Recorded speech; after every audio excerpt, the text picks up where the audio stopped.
vibrador o en modo silencio para que no pueda haber alguna interrupción para con los demás compañeros y colegas de esta sesión. Bien, si no hay ninguna otra observación, entonces voy a dar inicio al tema que se me ha asignado, denominado régimen jurídico de la propiedad estatal.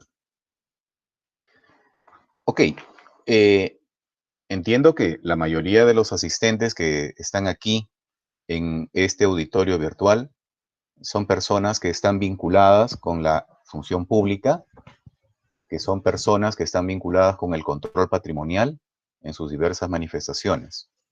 De pronto son integrantes de la Oficina de Control Patrimonial, de Abastecimiento, de la Oficina de Asesoría Jurídica, de Logística, o de pronto de algunas unidades orgánicas que con nombre específico o con denominación específica tienen una razón de ser en cuanto al patrimonio estatal.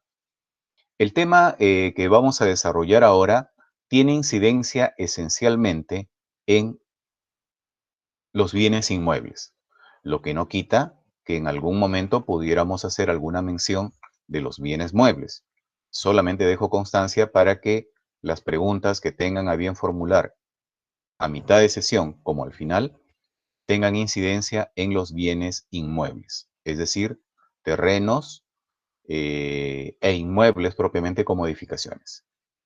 También recomiendo a los colegas del auditorio virtual que puedan tener su normativa, su texto único ordenado en modo digital, en sus computadoras, en sus aplicativos, o si lo tienen en modo físico, también puede ser útil. El reglamento de bienes estatales también va a resultar muy útil para que ustedes formulen preguntas con asidero normativo. Y sea que tengan el texto único ordenado de la ley o el reglamento, también pueden ir elaborando preguntas que tengan que ver fundamentalmente con el tema convocado, pero sobre todas las cosas que tenga utilidad para ustedes en el quehacer de su institución. Bien, dicho esto entonces, aquí presentamos algunas cuestiones preliminares. Este curso también no necesariamente tiene un componente netamente jurídico. Sí tiene un componente normativo, porque como sabemos, todos los operadores de la administración pública, seamos ingenieros, contadores, administradores, personal técnico o de apoyo, incluyendo a los abogados que pertenecen o suelen pertenecer a las áreas legales de los órganos de las entidades públicas, necesitan manejar normas, porque las normas constituyen el lenguaje de la administración pública. Todos los días se publican normas legales y de las decenas de normas legales que se publican, muchas de ellas están vinculadas con nuestro quehacer institucional y a su vez algunas de ellas, de manera diaria, interdiaria o semanal, están vinculadas con el patrimonio estatal. ¿Qué nos corresponde entonces a nosotros? Nos corresponde como servidores estatales, como profesionales, entender las líneas maestras de ese ordenamiento jurídico. No pretendemos que en una clase o en un seminario nos convirtamos en abogados los que no lo son. No pretendemos tampoco que los que no somos ingenieros nos convirtamos en ingenieros y los que no somos peritos lo hagamos en 80 horas. De lo que se trata es de poder articular con base, con conceptos, con estructuras, con lineamientos, interpretar y comprender ese gran ordenamiento de derecho público. Y en ese gran ordenamiento de derecho público, ¿qué vamos a encontrar? Muchas cosas, muchos temas, pero uno de ellos es el de la propiedad estatal. Ahora que nos encontramos nosotros en una situación especial como país, como comunidad, que tenemos limitaciones, es bastante sencillo recordar que en este tiempo de restricciones dictadas por el Poder Ejecutivo, por el gobierno, hemos encontrado algunos episodios vinculados con la propiedad estatal. Por ejemplo, durante el tiempo que ha durado la cuarentena de manera absoluta, esto es, desde el 16 de marzo de este año, que ha estado prohibido, que ha estado totalmente restringido, la salida a los espacios públicos. ¿Y cuáles son los espacios públicos? Bien sencillo. Los espacios públicos son aquellos que están cerca de nuestras casas, de nuestros trabajos, están en nuestra comunidad. Y esos espacios públicos son esencialmente las plazas y los parques. Y en algún momento, el gobierno laxó también ese acceso. Es decir, en el ordenamiento jurídico de derecho público se dictaron normas transitorias. ¿Y recuerdan ustedes qué norma transitoria se dictó para que puedan salir los niños por 30 minutos? Hubo una norma, recuérdenlo. Recordemos, había una norma que indicaba que los niños podían salir solamente a pasear, esto es, a discurrir, no a jugar, no a realizar una actividad de recreo, sino solamente a pasear, caminar, debidamente acompañados de sus padres o de sus tutores por un tiempo determinado. ¿Y recuerdan ustedes las imágenes de muchos distritos, esencialmente de Lima Metropolitana? ¿Qué hicieron las municipalidades con mayor presupuesto? Cercaron las áreas de recreo con una cinta amarilla, con mallas o elementos similares. Lo que hicieron esas municipalidades fue cercar todas las áreas de recreo, de tal forma que aseguraban que los niños y las niñas, con sus respectivos tutores, solo y solo sí puedan caminar por las áreas públicas, por las áreas de espacios públicos.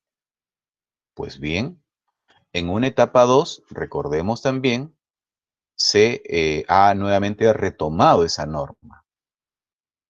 Y hoy por hoy, cuando ya se ha laxado las reglas de la cuarentena absoluta, hoy tenemos en los parques, en las plazas y en las plazuelas, personas que pueden acceder a ellas. ¿Esa norma es una norma temporal? Sí. ¿Esa norma constituye un mandato obligatorio? Sí. Y en el medio de todo tenemos un estado de emergencia nacional, que es diferente de la declaratoria de emergencia sanitaria. Nótese entonces que el ordenamiento jurídico nos presenta entonces escenarios de restricciones o limitaciones. ¿Quién solamente puede hacer eso? Eso solamente lo puede hacer el Estado a través del ordenamiento jurídico.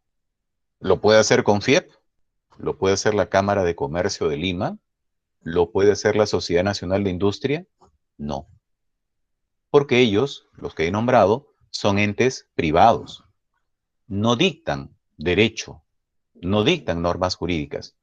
Pueden dictar disposiciones para sus agremiados, para sus asociados, pero no dictan normas legales en el sentido más puro. Así entonces, la primera idea que traemos es que en todo ese universo normativo, ese ordenamiento jurídico de derecho público, encontramos muchas leyes y muchos reglamentos administrativos que están vinculados con la propiedad estatal. Con la propiedad estatal. Y esas normas de derecho público que son dictadas por el Estado pueden, en algunos casos, ser complementadas con otras normas que pertenecen a otro escenario jurídico, que son las normas de derecho privado. Así entonces, en el ordenamiento jurídico, el global, encontramos dos grandes escenarios. El escenario del derecho público, que es dictado por el Estado, pero aplicado esencialmente para órganos públicos, instituciones públicas, y otro gran espacio, que es el derecho privado, que también lo dicta el Estado, pero para que sea aplicado solamente para particulares o esencialmente para particulares. Y solamente de manera supletoria, este derecho privado puede ser aplicado por entes públicos. Y a su vez, en algún momento, los privados pueden inspirarse, tomar como base algunas figuras del derecho público, pero para fines concretos. En conclusión, la primera gran idea entonces es que en el ordenamiento jurídico encontramos un gran segmento del derecho público y un gran segmento del derecho privado. ¿Qué nos interesa a nosotros estudiar principalmente? El gran segmento del derecho público, es decir, las leyes y reglamentos que regulan a las entidades públicas respecto del uso, administración y disposición de los bienes estatales, es decir, de la propiedad estatal. Perfecto. Y entonces nos preguntamos, ¿pero a qué clase de propiedad estatal vamos a enfatizar en nuestro estudio? Bueno, el énfasis, lo dijimos hace unos instantes, va a ser esencialmente de, eh, va a ser esencialmente de los bienes inmuebles. Correcto, de los bienes inmuebles. Bien, entonces hasta aquí tenemos clara la idea de lo que es la propiedad estatal en términos genéricos y lo que es el ordenamiento jurídico también en términos genéricos. Pero también es muy importante que ustedes, amigos, amigas, operadores de la administración pública o asesores externos que están a su vez vinculados con el sector público, puedan saber que en el derecho privado hay algunas figuras que nos puedan interesar a nosotros como operadores de los bienes estatales. Pero repito, ese soporte, esa supletoriedad de la propiedad privada solamente va a ser utilizada, para decirlo en palabras sencillas, muy de vez en cuando. Muy de vez en cuando. De 100, una vez. De 200, dos veces. ¿Ok? ¿Por qué? Porque así son las reglas. Las reglas del derecho están hechas así. Las entidades públicas se gobiernan esencialmente por normas de derecho público. Y una particularidad que es importante que ustedes lo sepan es que las normas de derecho público son normas de cumplimiento obligatorio. No permiten.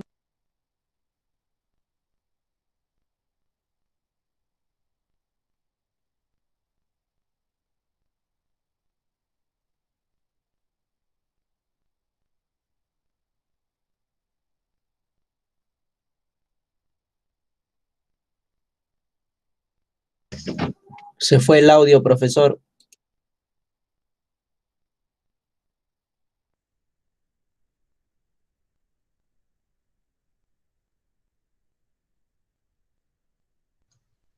Oh, ¿me escuchan ahora? Ahora sí, profesor. Ya, correcto. Gracias por avisarme, ¿ah? Gracias.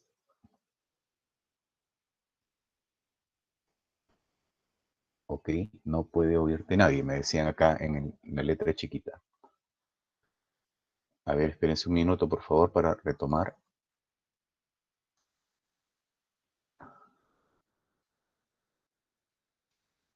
Ok. Decíamos entonces que los bienes estatales tienen reglas rígidas y esas reglas rígidas son de cumplimiento obligatorio. Si no se llegó a escuchar el ejemplo, lo vuelvo a decir. Si la Superintendencia Nacional de Bienes Estatales tiene una norma que indica qué fecha deben presentarse los inventarios patrimoniales, esa fecha es de cumplimiento obligatorio. Nosotros, como entidades públicas, por nuestra parte, no podemos decir lo voy a presentar en una fecha posterior. Solo y solo si la SBN, como ente rector, puede determinar las fechas oficiales. ¿Correcto? Si mañana más tarde saca una norma también vinculada con los bienes inmuebles y nos entrega un plazo, nos entrega una modalidad, una formalidad, las entidades públicas estamos obligadas a cumplir ese plazo y esa formalidad.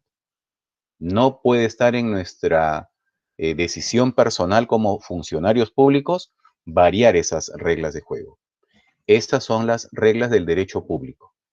En tanto que las reglas del derecho privado, que están pensadas, diseñadas para los particulares, permite que los particulares puedan pactar sobre esas normas o variarlas conforme a lo que se denomina la autonomía de la voluntad de las partes. Eso es una regla del derecho privado. En el derecho público no.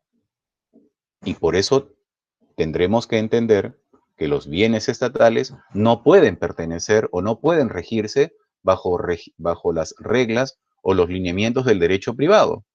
Porque si no, el Ministerio X diría, yo voy a hacerlo de esta forma. El Ministerio Z diría, yo lo voy a hacer de otra forma. El organismo público W lo hace de una forma y el organismo X, WI, lo hace de una forma totalmente contraria. Si eso fuera así, entonces lo que conocemos como sistema de bienes, y más tarde lo vamos a ver de manera extensa, significaría que sería un desorden. Y entonces los procedimientos, la casuística y toda la gobernanza de los bienes estatales, la gobernanza patrimonial, no necesariamente sería uniforme, sino más bien sería desordenada. Inclusive sería caótica. Ok, perfecto. ¿Qué otra idea nos interesa a nosotros? Con toda seguridad, todos los que están aquí presentes han tenido alguna experiencia de oídas o de vista, o las dos cosas, relacionada con los bienes no inscritos en registros públicos, o con los bienes inmuebles mal inscritos en registros públicos. Estos bienes no inscritos en registros públicos o estos bienes mal inscritos en registros públicos nos da la idea de lo que se denomina el saneamiento inmobiliario estatal. ¿Qué es el saneamiento inmobiliario estatal? El saneamiento inmobiliario estatal constituye la parte, el segmento del régimen de la propiedad estatal que nos permite a nosotros los operadores poder ordenar aquello que está desordenado, inscribir bien aquello que está mal inscrito o registrar correctamente en el SINAVIP a cargo de la SBN de aquello que está incorrectamente registrado. Eso es lo que permite las reglas del saneamiento inmobiliario estatal. ¿Hay un saneamiento en el ámbito del derecho privado en la propiedad privada? Sí. ¿Se parece mucho al saneamiento inmobiliario de la propiedad estatal? Sí. Ahí sí hay mucha semejanza, porque ese saneamiento integral lo que busca es que los bienes estén bien inscritos, subrayo el término, que estén bien inscritos, ¿en dónde? En los registros públicos. Y en una suerte de espejo, si están bien inscritos en registros públicos, podrán estar bien registrados administrativamente, ¿en dónde? En el Sistema Nacional de Bienes Estatales de la Propiedad, en el SINAVIP, a cargo de la Superintendencia Nacional de Bienes Estatales. Esto es bien registrado en este registro único administrativo obligatorio que es de cargo de la Superintendencia Nacional de Bienes Estatales, conocida de antaño como el Margesí de Bienes Nacionales, que es un término que seguramente ustedes también han escuchado alguna vez. Una cuarta idea de la propiedad estatal, que tiene mucho que ver con el sistema de bienes estatales, concretamente con las garantías, es saber, conocer y reconocer que los bienes estatales se encuentran en el tráfico jurídico, pero en el tráfico jurídico del sector público. Los bienes estatales constituyen bienes que no están diseñados, regulados, pensados por ese ordenamiento jurídico para que estén allí caminando, entre comillas, de manera libre y de manera autónoma.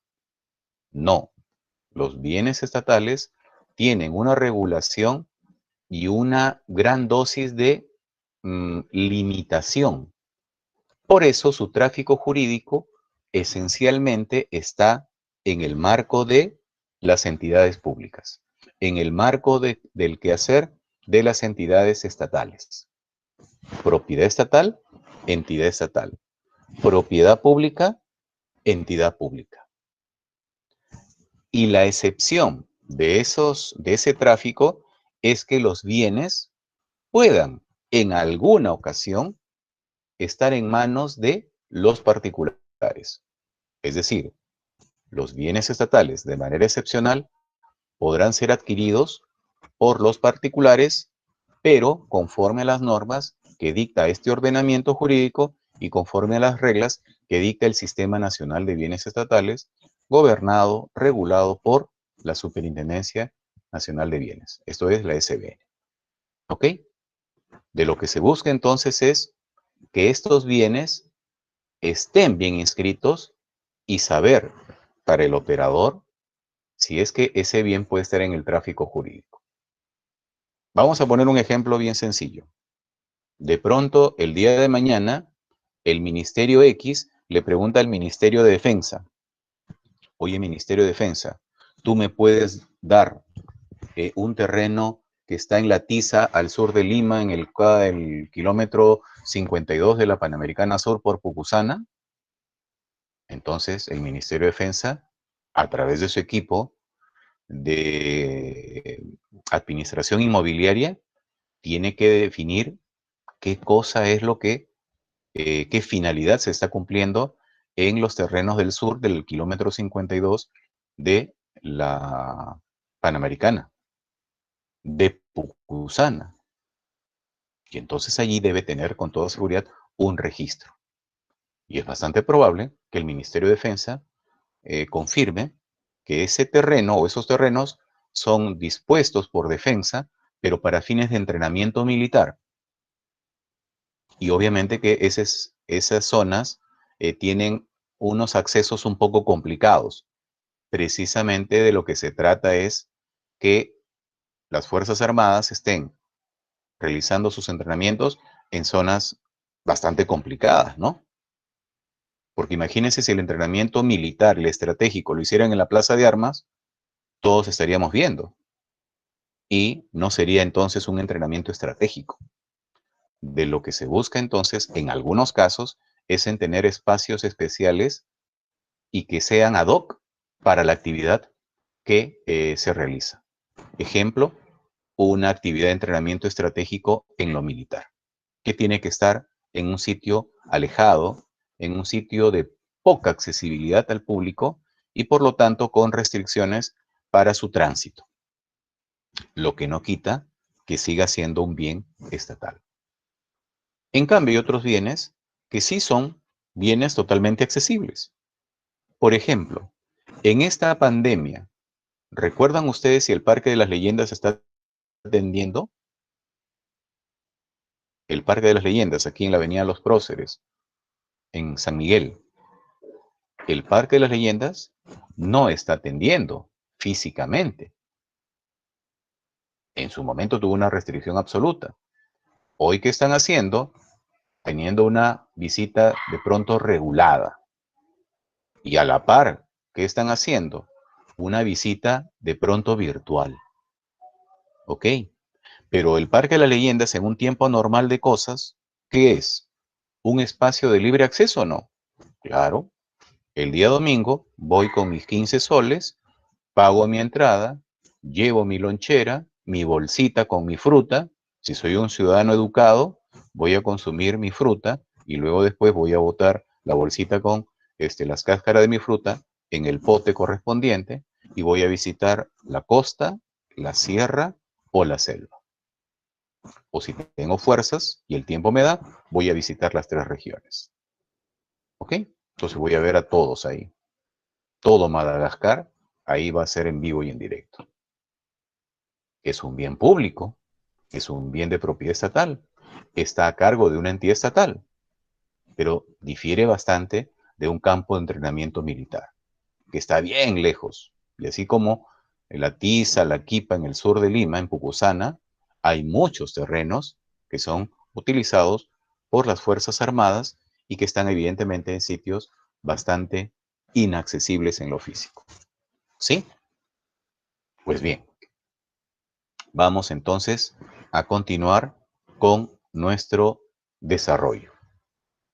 Todas estas ideas iniciales nos obligan, una vez más, a pensar en lo normativo.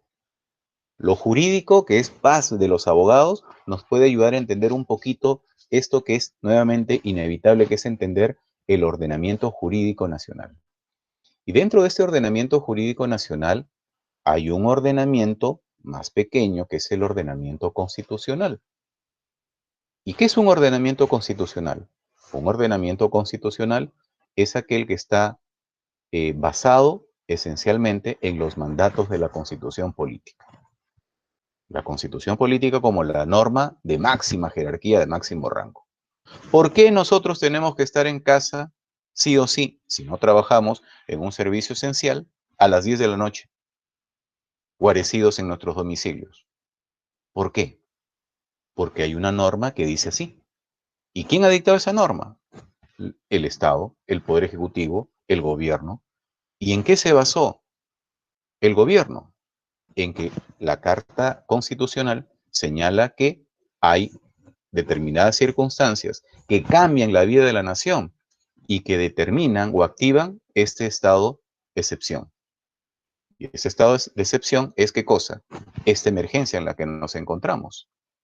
Porque el Estado, a través del gobierno, personificado a través del Poder Ejecutivo, tiene la obligación de activar los mecanismos constitucionales cuando estos tienen imperativamente la necesidad de ser activados. Ejemplo, el estado de excepción. ¿Ok? Y por esa razón es que, por un decreto supremo, se nos ha dicho que estamos confinados con las limitaciones de tránsito hasta el 30 de septiembre. En el ordenamiento constitucional, ¿será que también hay algunas partes que están vinculadas con la propiedad estatal? La respuesta es positiva. Sí. La Constitución política, más o menos para que tengan una idea, tiene algo así como 200 artículos, para hacerla sencilla. De los 200 artículos, la Constitución política aborda los principales tópicos de la administración pública. Los principales tópicos, ¿ok? Los principales temas. Y la Constitución política ha considerado que dentro de esos principales temas estén también algunos vinculados con la propiedad estatal. ¿Qué significa? Que el Estado, cuando dictó en su oportunidad por el constituyente la Constitución, dijo un ratito, voy a abordar 3 o 4 temas de la propiedad estatal en sus diversas manifestaciones, para que en un momento posterior las leyes y los reglamentos regulen estas bases maestras de la propiedad estatal. Y entonces por ahí nos dejó algo así como bien sembrado algunos hitos, algunos puntos. ¿Y eso tiene vinculación con nosotros? Claro, por supuesto que tiene vinculación, porque a partir de esas líneas maestras de la Constitución política, las leyes y los reglamentos tienen una finalidad, tienen un objetivo. Y esa finalidad y ese objetivo solo y solo sí pueden ser entendidos conforme a los lineamientos de la Constitución política. Entonces aquí vamos a encontrar, como está allí en la lámina, temas como los recursos naturales, como el patrimonio cultural, como los bienes de dominio público, entre otros aspectos. Y ustedes, de los que están aquí en el auditorio virtual, es bastante probable que estén vinculados con los recursos naturales, con el patrimonio cultural, con la inafectación de impuestos o con los bienes de dominio público. De pronto tenemos aquí en el auditorio virtual a colegas, compañeros o compañeras que pertenecen ¿a dónde? Al Ministerio de Agricultura, o pertenecen de repente a un proyecto de proyectos agrarios, o de repente pertenece a proyectos especiales del norte, Jequetepeque, entre otros. Wow. Tenemos quizá también representantes que están vinculados con el patrimonio cultural. Ministerio de Cultura, de repente también hay personas, compañeros, que pertenecen a las municipalidades. Y las municipalidades, a su vez, es bastante probable que tengan dentro de sus bienes inmuebles declarados como patrimonio cultural de la nación o patrimonio cultural de la región. Y saber que esos bienes tienen esa condición significa que tienen un algo especial, un algo diferente. No es lo mismo un edificio cuadrado, un edificio con ventanas y puertas rectangulares, muy bonito, muy simpático, pero que no tiene un reconocimiento cultural. No es lo mismo el Palacio Municipal, aquí en la Plaza de Armas de Lima, que un inmueble como un garaje de la municipalidad. ¿Los dos son bienes municipales? Sí, pero tienen características diferentes. Y entonces los operadores patrimoniales, del control patrimonial o de asesoría jurídica o de otros órdenes, tenemos que saber cuáles son las diferencias entre un tipo de bien y otro. Porque es muy probable que en alguna ocasión va a haber algún problema. Y ese problema tiene que ser resuelto con una alternativa. ¿Ok? Antes de entrar a clase, un compañero, no sé si de este curso o del anterior, me preguntó, por ejemplo, si las universidades tienen bienes de dominio público. Todavía no lo he contestado porque ya estaba en ese interín de ingresar al aula virtual, al salón virtual. Pero vaya que sí, las universidades públicas, ojo, las universidades públicas tienen bienes de dominio público. ¿Y cuáles son esos bienes de dominio público? Por ejemplo, aquí en Lima, la ciudad universitaria de la Universidad Nacional Mayor de San Marcos, en la Avenida Venezuela. La Universidad Nacional de Trujillo, en el norte del país. La Universidad Nacional de Tacna. Acá en Lima también nuevamente la Universidad Nacional Agraria en el distrito de La Molina. Campus extenso. Son bienes de dominio público porque se realiza una actividad estatal, pero a la vez permite y obliga en paralelo a que una entidad pública realice una determinada actividad estatal cuya infraestructura es de acceso al público. El público puede ingresar a él. Ahora vamos a ver luego que ese acceso, como todo en la vida, como todo en derecho, no es absoluto. Hay algunas situaciones que motivan algunas limitaciones.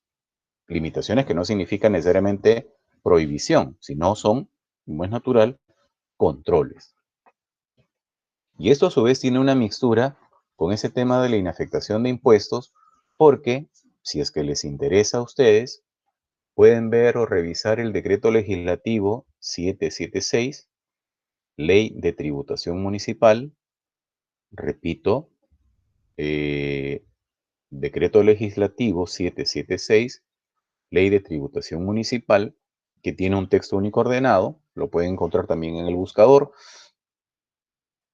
por el cual se establece la distinción de los bienes de las universidades públicas destinados a actividades económicas como destinados a actividades académicas, como destinados otro grupo a actividades no académicas, esto es comerciales. Por ejemplo, la Universidad Nacional Mayor de San Marcos tiene dentro de su universo patrimonial bienes destinados a fines académicos. Ejemplo, la Casona en el Parque Universitario en Lima, la Ciudad Universitaria en la Avenida Venezuela, pero también tiene locales que quedan en el centro de Lima, a 2 o 3, 4 cuadras del Congreso de la República. ¿Y qué se ha hecho ahí? Bien sencillo, como son bienes que han ido conservando y hasta heredando algunas veces, esos bienes, como no hay actividad académica, la ley les permite arrendarlos, darlos en superficie, entre otros. Y esa rentabilidad tiene que ir, digamos, a la partida pertinente para conservar esa infraestructura, pero a la vez también sirve como una especie de guardado, de reserva, de ahorro, para que la universidad siga cumpliendo sus fines públicos de enseñanza y de mejoramiento de la infraestructura pública. De eso entonces se trata, conocer cuándo estamos ante un bien de dominio público. Y vamos a ver luego en la segunda parte las diferencias entre bienes de dominio público y bienes de dominio privado. ¿Correcto? En este diagnóstico, también como está en la pantalla, encontraremos que hay normas legales y reglamentarias que fortalecen algunos mecanismos de acceso, de formalización y de registro de la propiedad. Hay una suerte de mixtura entre estas actividades. Nos estábamos refiriendo, decíamos, a esencialmente la propiedad privada. Y otra parte, y otro ítem del diagnóstico es establecer que, conociendo el régimen jurídico de la propiedad estatal, los niveles de incertidumbre de la titularidad van a tener que ser reducidos.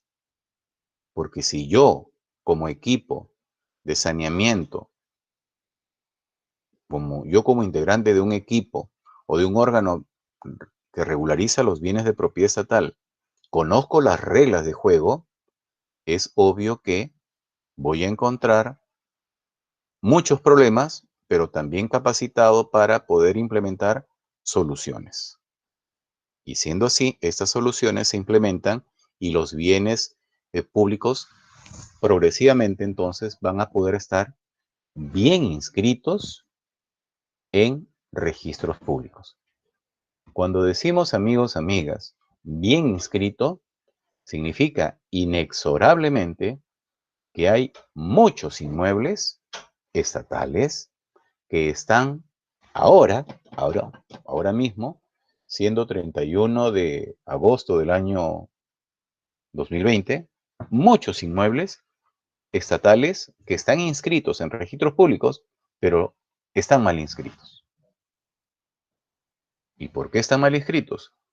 Porque el suceso del tiempo muchas veces ha devenido en que no se ha culminado esta regularización, esta formalización. Pasa el tiempo, pasan las administraciones públicas, me refiero a las de gobernanza, los equipos ministeriales, de los organismos públicos, etcétera. El personal va rotando, de pronto la agenda política, la agenda pública tiene otras prioridades y entonces este tema de la propiedad estatal, que es importante, se convierte en un tema menor. Ojo, no lo es, pero en la agenda política resulta ser un tema menor. Y al ser un tema menor, ¿qué sucede? Se va quedando allí. Va quedando, y finalmente ese pasivo puede significar inclusive en alguna ocasión que sea o constituya un gran problema. Otro escenario que queremos presentar aquí es la vinculación de los bienes estatales con el sistema registral. Resulta que los bienes inmuebles tienen que estar inscritos debidamente a nivel nacional. ¿Y dónde se inscriben los bienes inmuebles? Los bienes inmuebles se inscriben en registros públicos a través de las 14 oficinas zonales en todo el país. Si yo soy Ministerio de Defensa y tengo inmuebles en Tacna, pues debo inscribirlos en Tacna. Si yo soy Migraciones y tengo puestos de control en el norte del país, a saber, Tumbes, Piura, entonces tengo que inscribir esos inmuebles en Tumbes y en Piura. Si soy la SUNAT y tengo puestos de control en Corcona, en Lima, o de repente, no sé, en Chimbote, entonces tengo que inscribirlo en la oficina a la que corresponda registralmente esa zona. ¿Ok? De repente la oficina registral del Santa, se me ocurre. Entonces habrá que inscribir esos bienes ahí.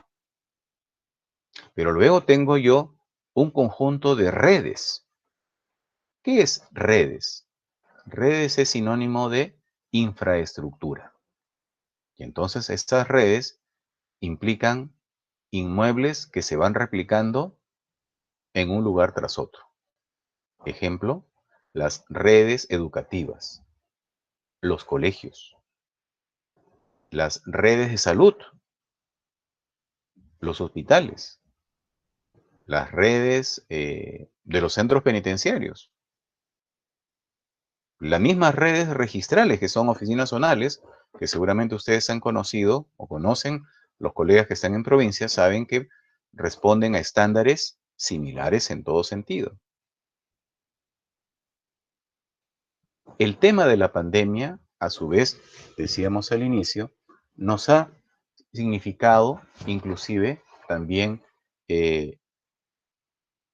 advertir matices del uso de la propiedad estatal.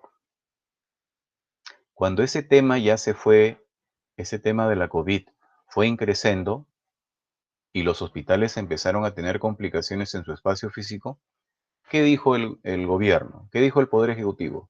Dijo, un ratito, yo tengo una sede denominada Villa Panamericana.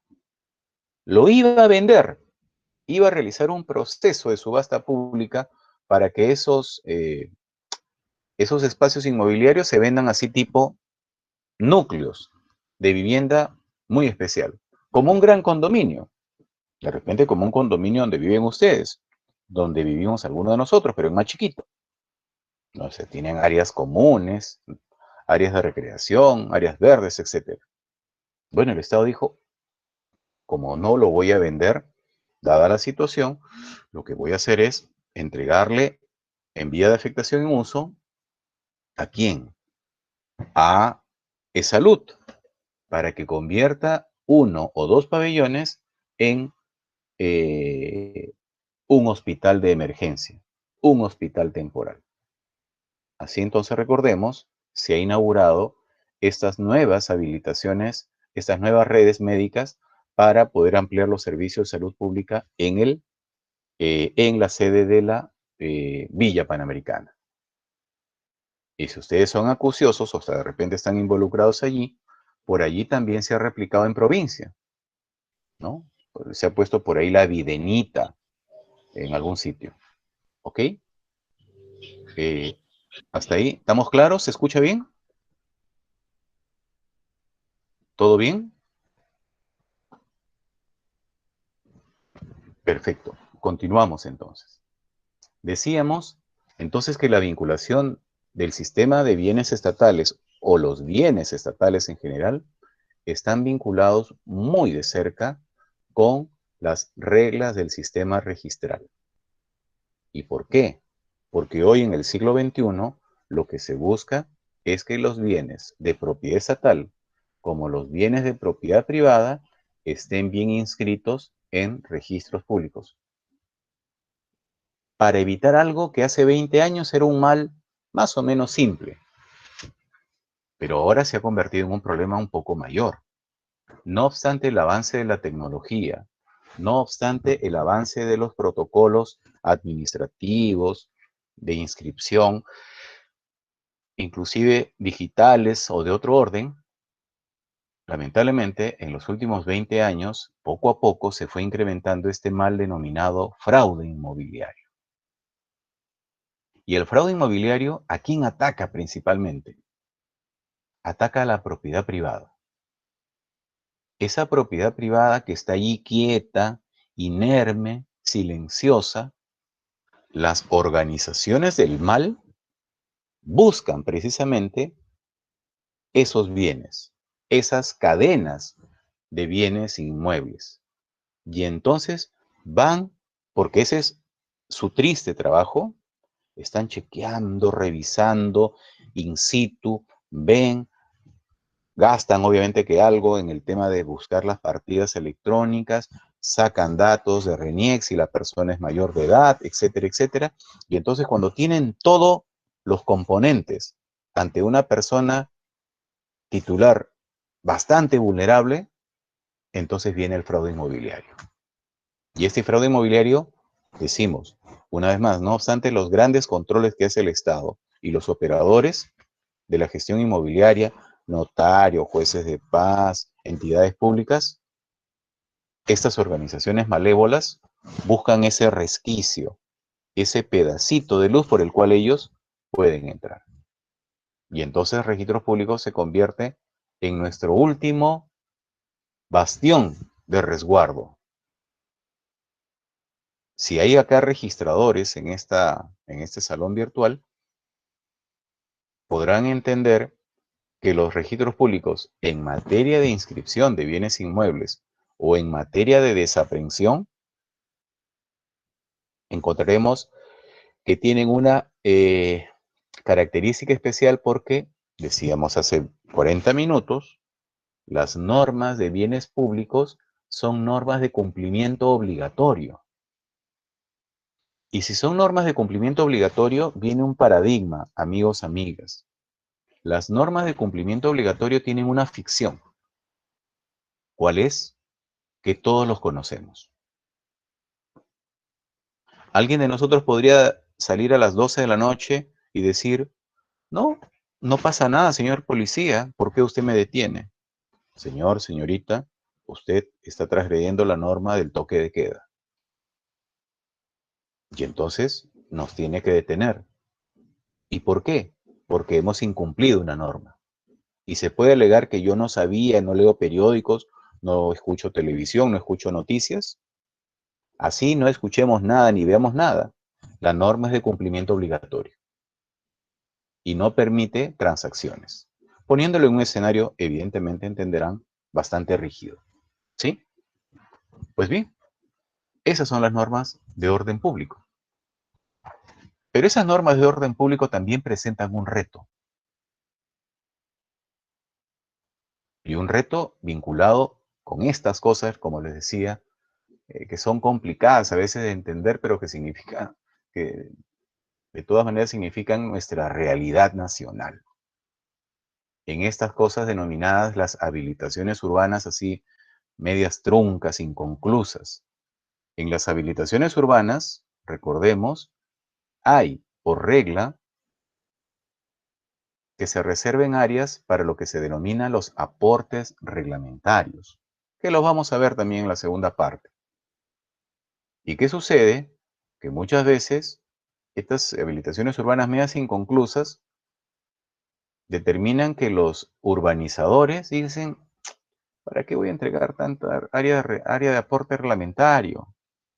Voy a inscribir una partecita y voy a venderlo, este lote, como si fuera un lote particular.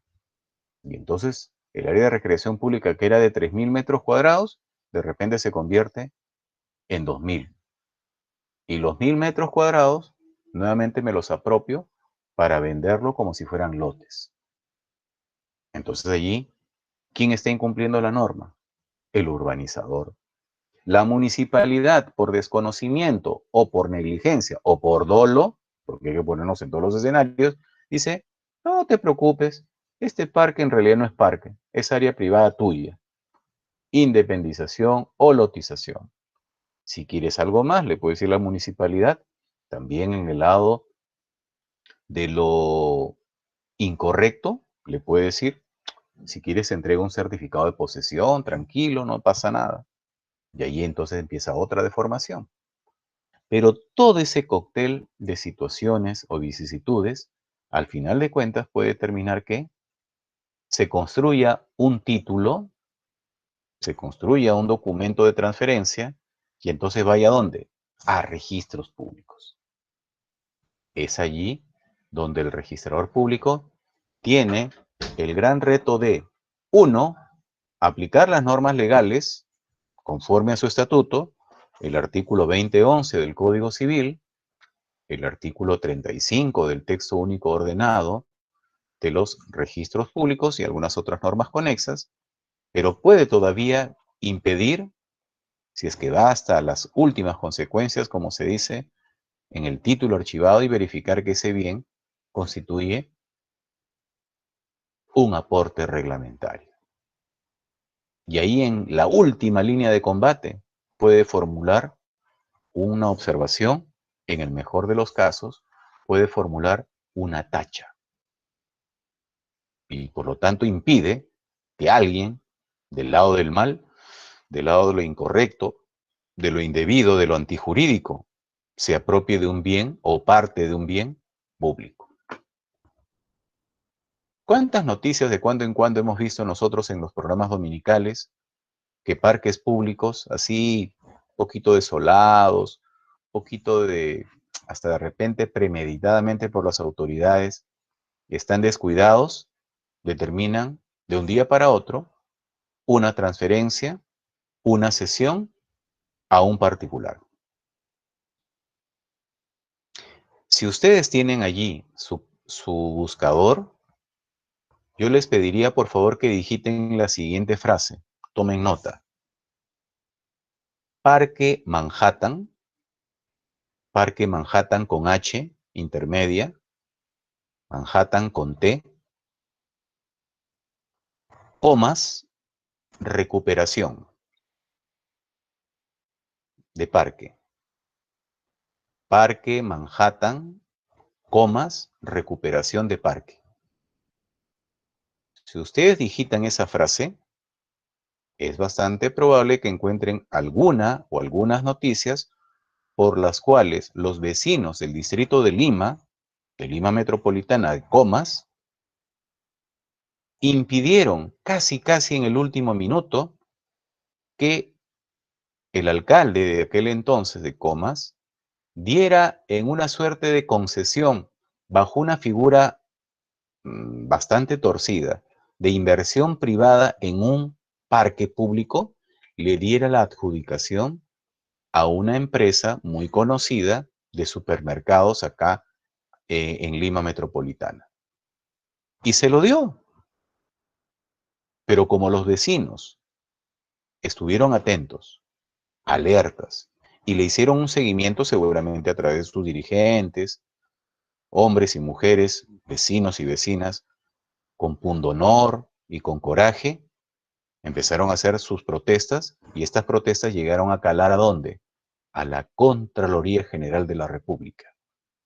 Y la Contraloría, en el ejercicio de sus potestades, verificó el procedimiento de inversión privada y se detectó con la ingrata sorpresa que le había dado, por una cosa totalmente irregular, una adjudicación a esta empresa de supermercados.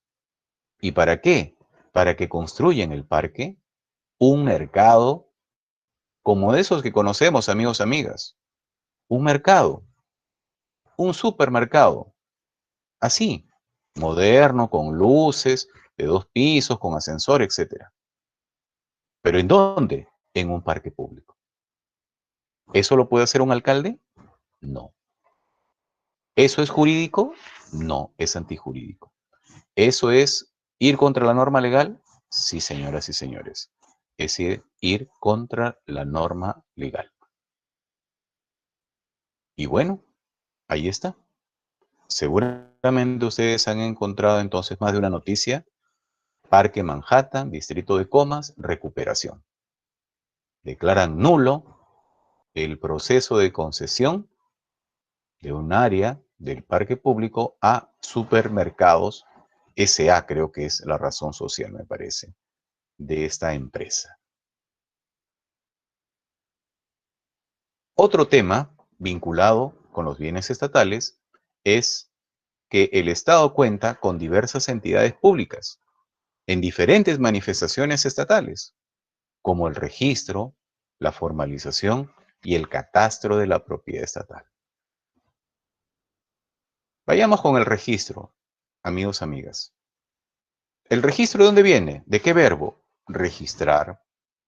¿Y qué es registrar? Anotar. Registrar, por si acaso, no es sinónimo de inscribir. Se registra en sede administrativa, en tanto que se inscriben bienes en los registros públicos, que son las oficinas zonales de la SUNAR. Son dos temas diferentes, ¿ah? Registro e inscripción tienen una connotación jurídico-administrativa y operativa totalmente diferente. No es lo mismo. ¿Ok? Y todas las entidades están obligadas a registrar sus bienes. Claro. El Ministerio de Educación, que es uno de los ministerios más potentes en materia inmobiliaria, ¿tendrá una oficina de registro de inmuebles, de aportes, de terrenos? Sí, claro que sí. ¿Cuántos inmuebles a nivel nacional tendrá? Uf, muchos. ¿Y cuántos tuvo antes de la descentralización todavía? Antes que le transfiriera a los gobiernos regionales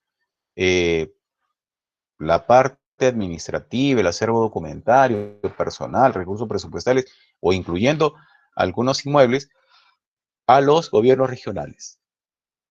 Mucho, mucho. Entonces, era imposible que el Ministerio de Educación pudiera tenerlo todo. Pero más imposible si es que no lo tiene registrado en un registro administrativo. ¿Ok? A ver, otra búsqueda. Búsqueda número 2. Revisen, por favor, en el Internet decreto de urgencia. Mejor aún, decreto urgencia hacia secas. Decreto urgencia 025-96. Otra vez, decreto urgencia 025-96.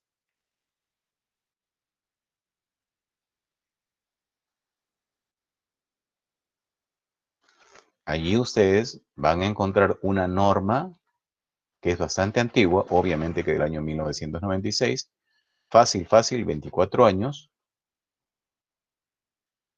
que indica que el Ministerio de Educación tiene capacidad, tiene autoridad para poder realizar permutas de aportes reglamentarios a nivel nacional que no van a cumplir finalidades educativas.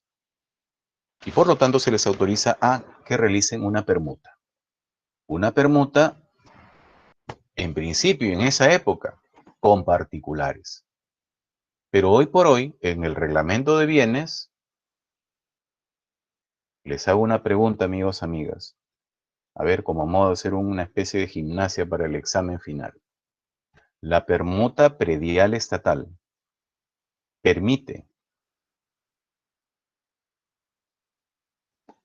admite la transferencia entre entidades públicas solamente, o la permuta también aplica entre entidades públicas con particulares.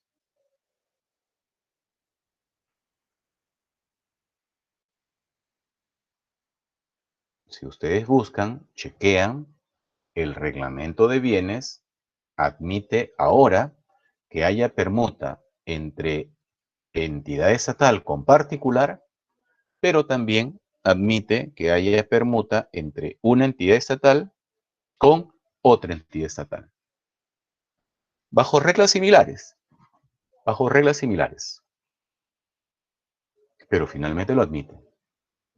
Entonces, ustedes que son acuciosos en el control patrimonial, y si por allí también hay algún compañero o compañera vinculado al sector educación y no conocía esta norma, bueno, ténganla ahí. regístrenla.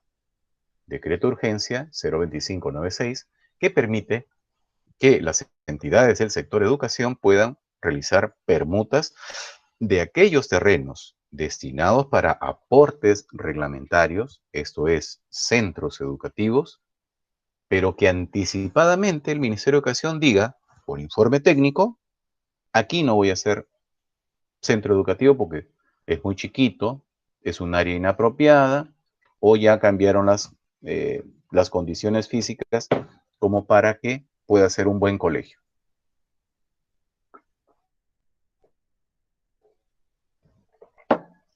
Si eso ocurre, esa norma, que todavía está vigente, no obstante que han pasado 24 años, permite que el Ministerio de Educación pueda realizar permutas.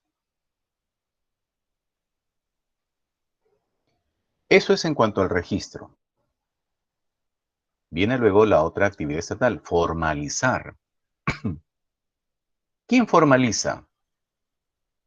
Si nos acordamos y recordamos el proceso de Hernando de Soto, antes de su doctrina, que finalmente aterrizó en la creación de COFOPRI, quienes formalizaban eran las municipalidades. Pero según los estudios de Soto, eso suponía casi cerca de 200 pasos para formalizar. Entonces, como era demasiada burocracia, ocurrió un fenómeno social que fue la informalidad. Yo diría, entre un fenómeno social o entre un fenómeno cultural, porque lo estamos viendo ahora también. Esta pandemia permite ver cosas que antes susurrábamos, suponíamos, pero que hoy la realidad nos permite contrastar. Esto es, definir que hay algo extraño en nuestro quehacer nacional. Y la informalidad, en efecto, es una actividad que deforma lo debido, pero es una realidad. Y para que esa realidad se revierta, varíe, cambie para bien, tiene que intervenir ¿quién? El Estado. A través de la actividad denominada la formalización predial. Y por eso nace COFOPRI en el año 1996. Solo y solo sí con la finalidad de formalizar. No tenía otra alternativa y no tenía otra finalidad. Yo formalizo lo informal. Y así entonces se hizo en los primeros 4 años lo que se denominó el primer millón de predios formalizados, predios inscritos. Fue el primer millón. Y después fue creciendo y bueno, ya cambiaron las reglas de juego porque se laxaron los plazos, la agenda política cambió porque el gobierno de turno también cayó, ¿no? Entonces, en fin, pasaron cosas. COFOPRI hoy sigue teniendo vigencia, claro. ¿Sigue realizando actividades de formalización? Sí. A nivel nacional, es correcto. Pero ya tiene otro ímpetu, porque ha avanzado bastante. Y COFOPRI tiene una data muy importante, porque durante esos años, los primeros 5, 8 años, fue acumulando data de la propiedad. Inclusive realizó, digamos, o acopió, sistematizó data vinculada con el catastro. Porque el catastro no es otra cosa que la fotografía física, pero bien entendida técnicamente, de el territorio. Ese es el catastro. El catastro es eso, la ubicación correcta de un espacio, de un bien en este caso, en un territorio. En un macro territorio o en un micro territorio. Y el catastro permite definiciones. ¿Definiciones para qué? Para que esa informalidad precisamente no crezca, no abone. Pero ustedes recordarán que en Lima, ciudad capital, hay muchas municipalidades que tienen problemas limítrofes. Si son entidades municipales, ¿será entonces que esas entidades municipales a su vez tienen bienes municipales? Sí. ¿Y será que los bienes municipales son una especie de los bienes estatales? Respuesta, sí. Entonces, si hay problemas con los bienes estatales, limítrofe, una municipalidad A con la municipalidad B, ¿qué significa entonces? Significa que hay problemas de propiedad estatal, pues. ¿Y todo por qué? Porque el catastro nacional no necesariamente nos está dando las herramientas adecuadas para poder definir eso. Ahora ustedes me dirán, profesor, pero hay una entidad técnica de la PCM que se encarga de lo que es la demarcación territorial. Sí, es muy correcto, pero también sabemos que hay problemas de carácter político entre municipalidades adyacentes, entre municipalidades aledañas. Y allí entonces de cuando en cuando se aquietan las cosas y de cuando en cuando se avivan, se encienden una vez más. Y entonces la municipalidad tiene problemas con la que está a su costado. Ejemplo, Magdalena con San Isidro o San Isidro con Magdalena. Ejemplo 2, San Isidro con Miraflores. Hace como medio año, la noticia dio cuenta más o menos que hubo un puente que conectaba San Isidro con Miraflores. Y el alcalde de San Isidro dijo, tu obra, Miraflores, hasta aquí nomás, porque de aquí para acá es mío. Pero podremos entender que un puente, en muchos casos, conecta un punto a otro, un punto con otro. Y ese punto con otro, muchas veces puede ser de un distrito A hacia un distrito B. Si usted le cierra la puerta del distrito B, ese puente ya pierde sentido, porque el puente tiene un punto de entrada y un punto de salida. Bueno, problemas limítrofes, o problemas políticos, o problemas coyunturales de gestión, ¿no? Tercer escenario, Municipalidad de Surco con Chorrillos, o Municipalidad de Chorrillos con San Juan de Miraflores. Y así fácilmente vamos a encontrar muchos problemas limítrofes entre municipalidad. Sin ir muy lejos también, aquí en el norte, el distrito de San Martín de Porres con el distrito de Los Olivos. Problemas por el catastro. Y el catastro, una vez más, es la fotografía técnica, territorial de los bienes inmuebles. Y nosotros, si bien es cierto, tenemos una autoridad de catastro, un sistema de catastro que está sobre la base de registros públicos, no es menos cierto que no hemos dado el salto cualitativo para tener una base catastral como país. Lo que tenemos es una base catastral como entidades públicas. Es diferente. No es lo mismo tener un catastro como país que como entidades estatales. Son dos cosas bien marcadas y bien diferentes. Ok. ¿Qué otra cosa más tenemos en este diagnóstico? En este diagnóstico tenemos que el ordenamiento normativo, en ocasiones, no limita las potestades del poder público respecto a la inscripción de los bienes estatales no inscritos en registros públicos. A ver, esto tiene que ver un poquito con la historia. ¿Cuándo nació el Perú? En 1821. ¿Y cómo es que nació? ¿Nació sobre la nada? No. Nació sobre lo que tenía Perú cuando era virreinato. Y uno de los códigos de la guerra o de la emancipación o de la liberación de los pueblos es que después de una batalla, el ejército vencido y la población muchas veces tiene que irse debe irse, porque es un código de la guerra. Y entonces quien asume el mando tiene el poder público, y el poder público determina lo que se conoce de manera un poquito ruda, pero finalmente es un código, es la expulsión. Y entonces los extranjeros, le hacen los españoles, se tuvieron que ir. Pero no solamente los españoles como 2 o 4 o 6 personas, sino los españoles también como grupos de presión, como grupos sociales,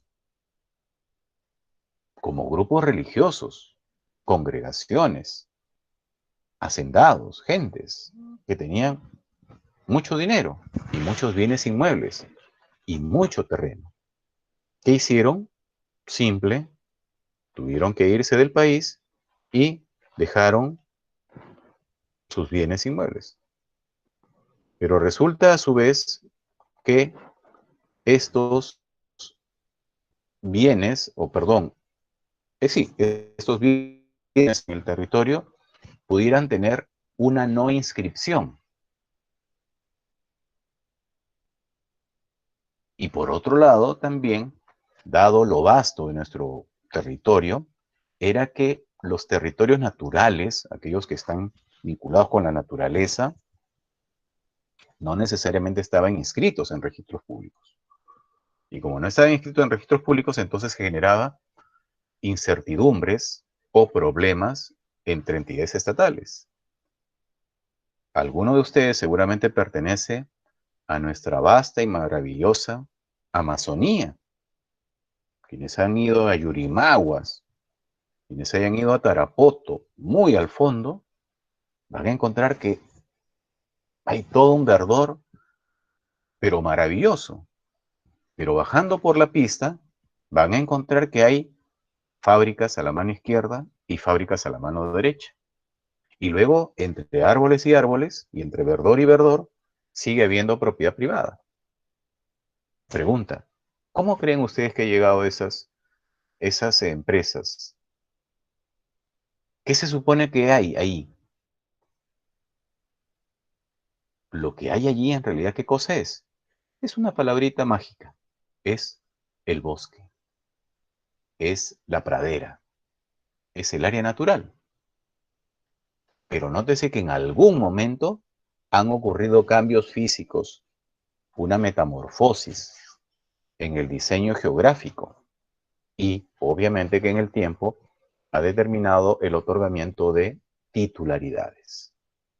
Porque nadie pone miles y miles de dólares en un territorio si es que yo no tengo un título de propiedad. Y eso lo podemos encontrar en la selva, que es vasta, que es amplia. En la sierra también, claro, en la sierra, en las grandes praderas, donde hay actividades agropecuarias y de orden similar. Ok,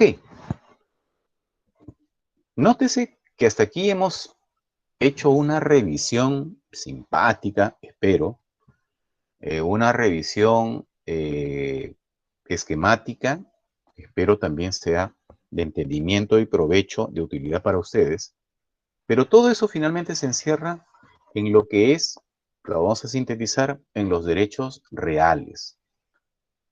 ¿Qué nos importa a nosotros entonces como integrantes de una comunidad del sector público o del sector privado, si es que soy integrante de un estudio jurídico o soy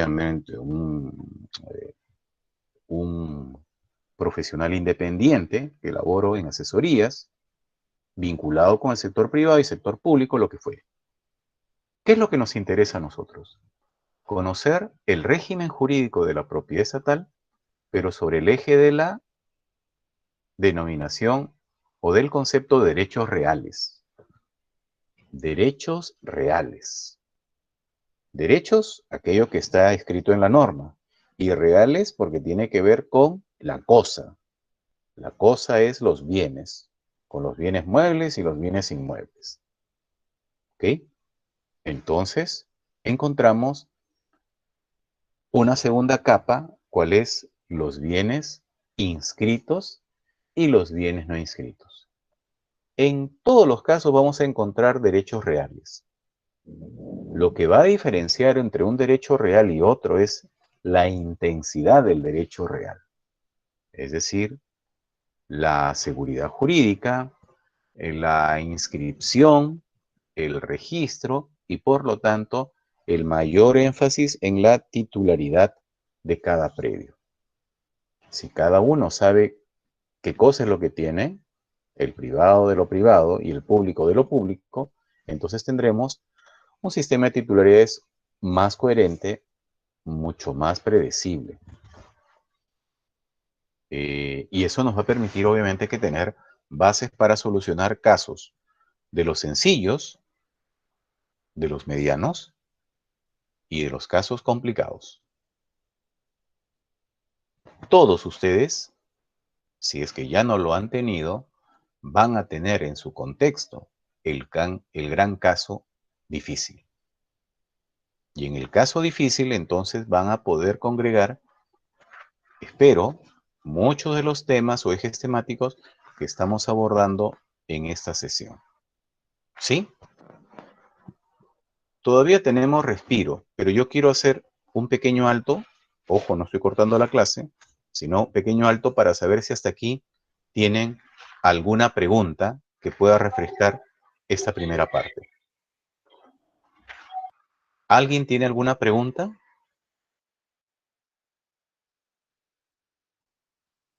¿Alguna pregunta, alguna observación, el pedido de algún dato general? ¿Algo? Profesor, buenas noches. Buenas noches. Iván Vilches. Que tenía una consulta referente a la legislación para el saneamiento de inmuebles. Anteriormente se estaba saneando en base a la ley 26.512 y al decreto supremo 130/2001-F. Dado que la ley 26.512 ya fue derogada con el decreto legislativo 1358, ¿cuál es la base legal ahora para el saneamiento de terrenos del Estado? Sencilla pero interesante pregunta. ¿Usted de qué entidad es, amigo Vilches? De la red de salud Huánuco. Y usted está ahorita en Huánuco, obviamente, ¿no? Sí, profesor. Ok, perfecto. Y Muy bien. ¿Su nombre? tenemos Iván Vilches. Ya, no, y Sí, tenemos, dígame, siga. sí, tenemos, dentro de nuestra prioridad tenemos muchos terrenos por sanear, o sea, Ya, que son producto de donaciones de centros poblados. ya. Actualmente están funcionando puestos de salud, pero obviamente hay que sanearlos, ¿no? Ujú. Gracias, profesor, por la respuesta. Listo, amigo Vilches. Buenas noches y gracias más bien usted por la pregunta, porque me permite refrescar. Gracias. ¿Algún otro compañero o compañera que tenga bien formular alguna pregunta? De repente, dos preguntas caen bien si es que se agregan a lo que dice nuestro amigo Vilches.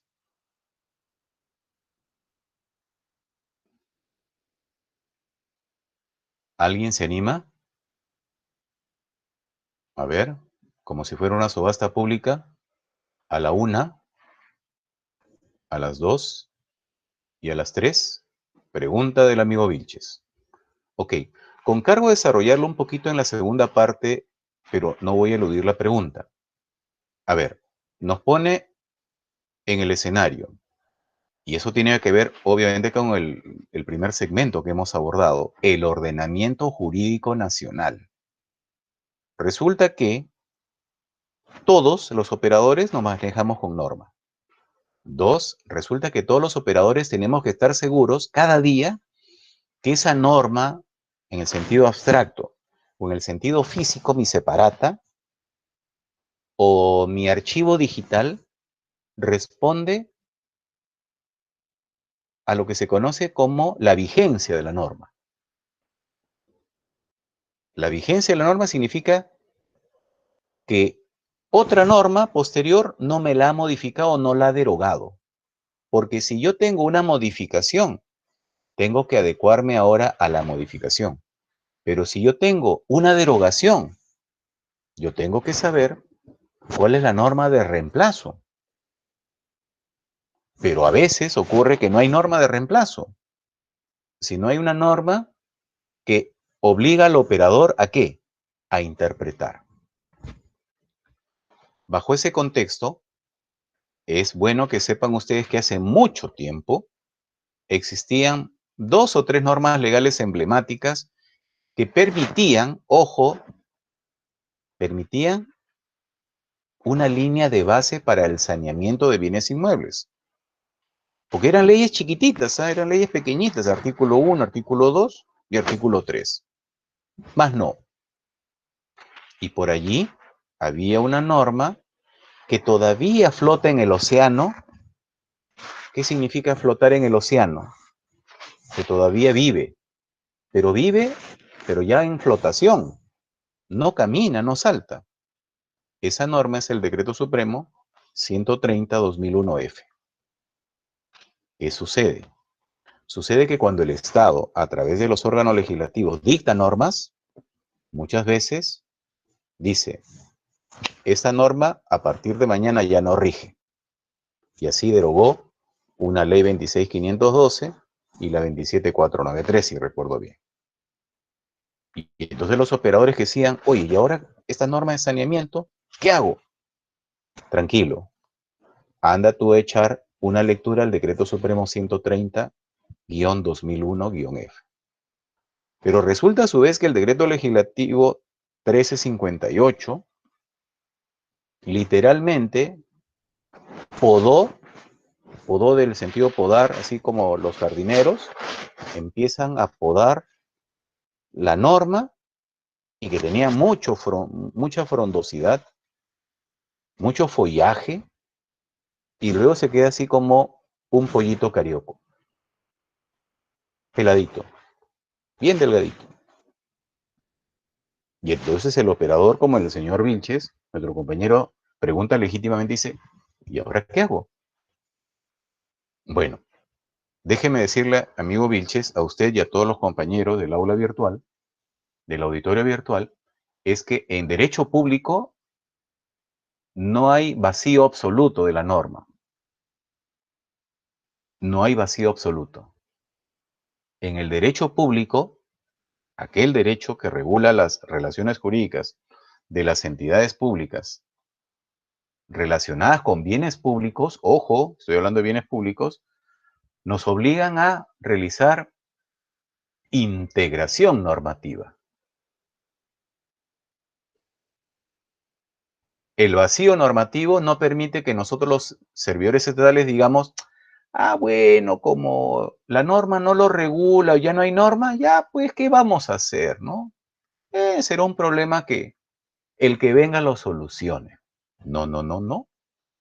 Esa frase, ese desdén, no puede ser emitido por nosotros. Ese desdén no puede ser pronunciado con convicción por nosotros. Entonces nosotros tenemos que juntar las normas legales que nos permitan hacer ¿qué? Como dice el amigo Vilches, sanear. ¿Y sanear qué cosa es? Poner a nombre de la entidad pública que represento algo que no está en mi nombre.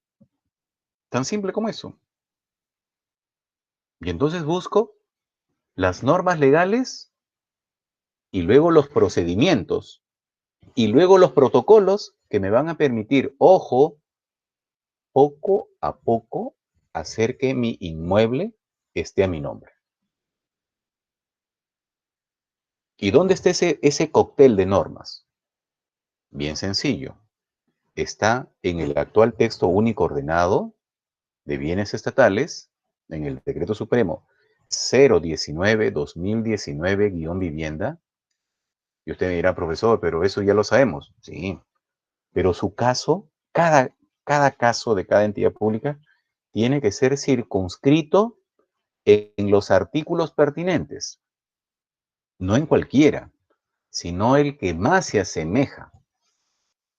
Y claro, cuando ustedes tienen duda, dicen, pero todos los veo igualitos. Para eso sirven estos cursos que organiza la SBN. Para que el operador distinga entre un concepto y otro. Entonces, ese es el primer punto. Encontrar la ley y luego encontrar la norma que más se asemeje al caso concreto. Segundo consejo. Veo el reglamento de bienes, cuáles son los procedimientos que más se acercan otra vez a sanear, a ordenar capa por capa. No puedo sanear de un día para otro. Eso es imposible. El saneamiento también es como el principio de prioridad registral, o el tracto sucesivo, perdón, corrijo. Uno tras otro, tracto más tracto. Yo no puedo hacer que el Hospital General de Huánuco esté a nombre de un día para otro, cuando está a nombre de, por exagerar, de don José de San Martín, 1821. Porque de 1821 hasta la fecha ha pasado por el Ministerio A, por el Ministerio B, luego por otra entidad, por otra, y al final el inmueble está en manos de la red de Huánuco. No puedo hacerlo de un día para otro. Tengo que ordenarlo por segmentos. Tengo que clasificar los problemas. ¿Qué problemas tengo? Registrales, los junto. ¿Qué otros problemas tengo? Administrativos, los junto. ¿Qué problemas tengo? Enumeración municipal, de catastro municipal, los junto. ¿Qué otro problema tengo? De saneamiento físico, porque tengo que el terreno mide en la realidad 2.000 metros cuadrados y resulta que en la partida aparece como 20.000. 20.000 no es lo mismo que 2.000. Ustedes dirán, profesor, se habrán equivocado un cero. Sí, pero ese cero es gravitante, ¿no? Porque imagínense que a todos nos pagan nuestro sueldo y nos dan con un cero más. Estaríamos mordiéndonos las orejas de felicidad, ¿no? Porque ganaríamos, bastante. Pero sabemos que en finanzas un cero no es un numerito, es gravitante. Eso es entonces lo que tengo que hacer, ordenar y clasificar. ¿Pero con base a qué? Con base al ordenamiento normativo. Y ahí está, el ordenamiento jurídico nacional, que es lo que está en pantalla. ¿Correcto? De eso es lo que vamos a tratar. En estos todavía tenemos unos 15 minutos más para poder abordar este mapa del ordenamiento jurídico nacional.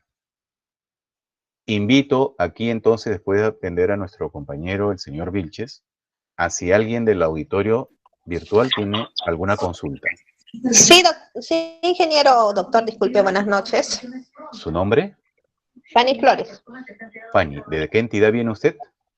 Sí, yo trabajo en el CISOL de acá de Lima. CISOL, acá en Girón Camaná, ¿en dónde? Sí, en Magdalena del Mar. Ah, en Magdalena. Dígame, Fanny, adelante, con su pregunta, su consulta. Sí, como yo estaba abordando, bueno, no tenemos muchos terrenos, pero anteriormente trabajé en el gobierno regional del Callao, que sí había un montón de terrenos e inclusive se había dado funciones de la SBN, ¿no? Pero, sin embargo, la palabra saneamiento es una palabra muy extensa, ¿no? Por ejemplo, yo digo a veces, me preguntan, ¿no? Dar información de si el bien está saneado, si el bien inmueble está saneado, ¿no? Entonces, me queda la duda porque no basta que solamente esté el nombre del propietario, ¿no? O sea, que si solo sea el dueño de un terreno, porque saneamiento como es una palabra amplia, ¿no? Por ejemplo, puede estar inscrito el nombre, ¿no? Pero puede estar superpuesto, los linderos no coinciden, el metraje no coincide, ¿no? Entonces, cosas así. ¿También está dentro del saneamiento esas cosas o no se alcance? Muy buena pregunta, Fanny. Muchas gracias por su pregunta, Fanny. Sí, gracias. ¿Algún otro compañero o compañera? ¿Alguien que se anime como Fanny, como lo ha hecho nuestro amigo Vilches?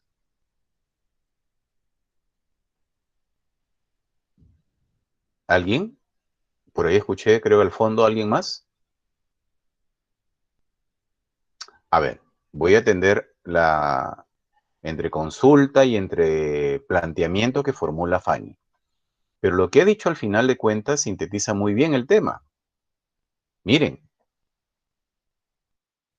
no basta con saber que el inmueble está inscrito conforme a registros públicos. A ver, yo lo pongo de una manera. Es como la persona, amigos, amigas. Las personas por fuera podemos aparentar ¿qué cosa? ¿Estar sanas o no? Sí, pero ¿y por dentro? ¿Quién tiene que decirnos que por dentro nuestros órganos vitales estamos también bien de salud? El médico, del órgano 1, del órgano 2 y hasta el órgano 3. El médico. Pero si alguien nos dice, a ver señor, diga A, diga B, a ver, levante la mano derecha, ya, levante la mano izquierda, ya, usted está sano señor. ¿Usted cómo se llama? Tal persona. A ver su DNI, perfecto. Uf, súper sano señor, el que sigue. Si hacemos esa ficción con los inmuebles, yo le preguntaría, a ver, señor inmueble, ¿usted dónde queda?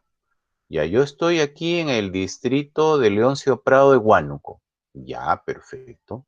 ¿Usted cuántos metros cuadrados tiene? Yo tengo 3.000 metros cuadrados. 3.000 metros cuadrados. Y usted está en la avenida, no sé, Alfonso Ugarte de Huánuco, 4015. Perfecto. Sí, es correcto. Usted está ahí.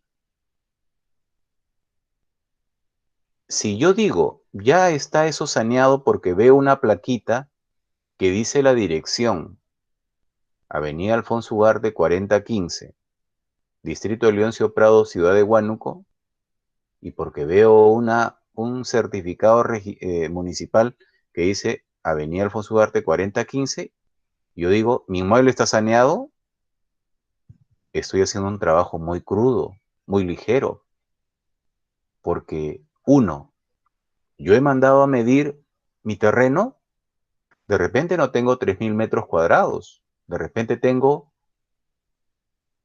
3.800. Y ustedes dirán, profesor, pero ¿por qué tengo que medirlo? Bueno, porque usted ha realizado un estudio previo de saneamiento físico legal hecho por ingenieros civiles, por arquitectos o por topógrafos. Y han confirmado que esa manzana es una manzana irregular. ¿Y por qué tengo que medir mi inmueble? Seguirían preguntando usted. Porque resulta que el Ministerio de Salud o la Direza ha dispuesto vender en subasta pública el inmueble. Entonces, yo voy a registros públicos, saco mi ficha y me dice 3.000 metros cuadrados. Pregunta, señoras y señores, si yo como Direza Huánuco vendo el inmueble como 3.000 metros cuadrados, ¿por cuánto finalmente me van a pagar? Por 3.000 metros cuadrados. Y cuando el señor o señora, empresa o empresita, compre y un día se le antoje medir, va a decir, a ver, voy a medir, voy a corroborar que he comprado 3.000 metros cuadrados. Chequea aquí, chequea allá, base por altura y le sale 3.800 metros. Pregunta, si ya lo compró, ya lo pagó, la Direza de Huánuco ya se fue con el dinero y el 90 y tantos % lo depositó al erario nacional y eso está totalmente definido, ¿quién indebidamente obtuvo más beneficio? ¿Quién ganó y quién perdió? ¿Perdió Direza o no? Sí, porque Direza vendió 3.000, lo que en la ficha aparecía como 3.000.